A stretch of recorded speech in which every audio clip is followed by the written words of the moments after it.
Hello YouTube, this is Rascal Ryan 521 here, and today I have another LEGO set review for you.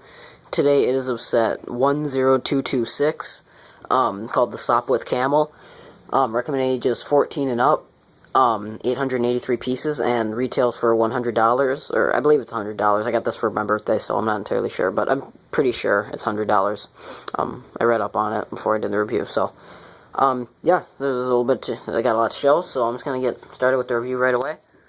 So, as you see down here, we have, these are all our extra pieces. A little bit shocked, a little bit surprised at, like, the 1x8, the 1x8 platform right there. Here, let me just... A little bit shocked by the 1x8 brick we get extra. It doesn't seem like a very common extra piece. And then we get two of these strings right here, which once again, very uncommon as an extra piece, but you get a lot of them in the set, so I suppose, in case, you know, you lost any. It's gotta be like 8 probably you get, so. And then, you know, this ball joint piece, that's also somewhat of a weird extra piece, so part of me, that kind of leads me to believe that maybe I built it wrong or something. I really hope that's not the case. I just really hope they just thought you would be clumsy and misplace a lot of the pieces, because... yeah, but I'm pretty sure, if you have the set, let me know if those are uncommon extra pieces, or if you had those. But anyway, we'll get started with the box. That's a pretty big box, as you can tell. Here, let me put the camera up. Oh, you can see Rascal in the background. He's resting on the chair. Rascal! Rascal! Yeah, he's kind of eyeballing the camera. He doesn't really care. You know, as you can tell, pretty big box. Yeah, distance. You know, the back just kind of shows, you know, some of the features of it and whatnot. I can't look at the camera right now, so I don't know if you can see this well, but I'm just going to wager that you can. And, wow, kind of surprised. We're already only 2 minutes into the review, and I'm already on to the set, and there's not a ton of things to show about it, but it is a very nice set. Like, here, as you can see in the front, we have, you know, our rotors and whatnot. Nice piston detailing, I like that. And then I might get some of my plane terms wrong. I'm not an aviation person. But, you know, everybody knows what the Sopwith Camel is. Oh, that doesn't happen often. Here, hang on one sec, guys. Like I said, I'm not an aviation person, but... You know, everybody knows what the Sopwith Camel is. This is the classic plane, you know, Snoopy chased the Red Baron around it. And if you don't know Peanuts, then, you know, that's crazy. You should know what Peanuts is. Unless you're from some really distant foreign country. You know, it spins. The only problem is that the propellers are connected to the pistons, so it doesn't spin very well, but, you know, it's a very minor criticism. They put rubber bands on the wheels, you know, to make it more, you know, to make it easier to go along on, like, not a runway, but, like, you know, just, like, solid surface, like, as you can tell, it's gliding pretty smoothly. You have some guns right here, which you would think that the propellers, you know, would shoot it would completely shoot off the propellers, but apparently it doesn't. On the sides right here, we have, you know, the sticker, like the little bullseye, then the serial number on the plane, and then Sopwith on the fin right there.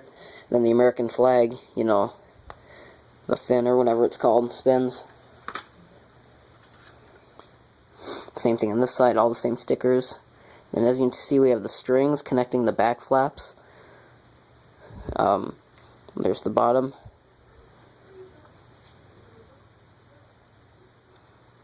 Not really much to show on the bottom. You can see, like, the rubber bands that kind of hold the flaps in place.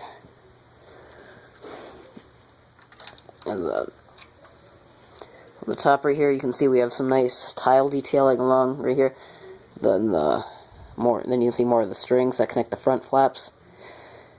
And then the bullseye on the front. And then we move to the middle. You got a hole in the top right there. And it's the exact same on this side. Some little metal detailing right here. You know, canister detailing, whatnot. There's a detail on the front of it. And these pieces holding up the wings. It's kind of like it's a nice looking biplane. Like they put a lot of detail in it. I really like it, actually. I like it more than I thought I would. Not that I thought it would be a bad set. I knew it was going to be awesome, but And I like these chrome pieces they use up here. You know, those quarter circle chrome bricks that they use. And then I'm just going to take the camera for 1 second just to show you the one and only feature of this set. Sorry, it's a little dark. But as you can tell in there, oh sorry for my phone vibrating. I don't know if you can see in there, but we've got some metal plate. Yeah, it's really hard to see, but you have some metal. That metal window grate is sitting right there, and then right there on the bottom to kind of create the pattern of a seat, of like a metal seat. Yeah, you can only see the bottom one, but there's another one sitting using snot technique to make it look like a seat. And then you have this little, God, I wish I had a flashlight, you can't see it, but there's like a joystick looking piece back there.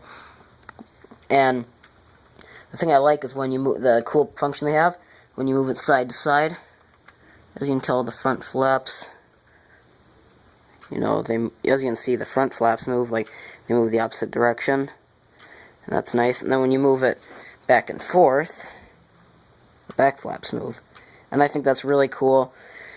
I didn't even expect any functions to be in this set. I thought it was just going to make a really nice display piece, but they threw that in there. I actually only knew about the front flaps. I always thought the back flaps didn't do anything until I was just tinkering around with the set a couple of days ago, and then I found out that the back flaps actually move when you move it back and forth. So that's a very, very nice feature. And this is probably one of the coolest sets I own. The best display piece, I'd say, I own next to the haunted house. But I will definitely be displaying this, probably with fishing wire. And it's probably going to hang somewhere up in the corner there by my, just somewhere in the, oh, there's a Star Wars posters. Somewhere in the Lego room it's going to be hanging by fishing wire. But, yeah, I hope you enjoyed this pretty short review, actually. I like how the review for like a $100 set is like 7 minutes, and then my review for the Grievous wheel bike was like 10 minutes long.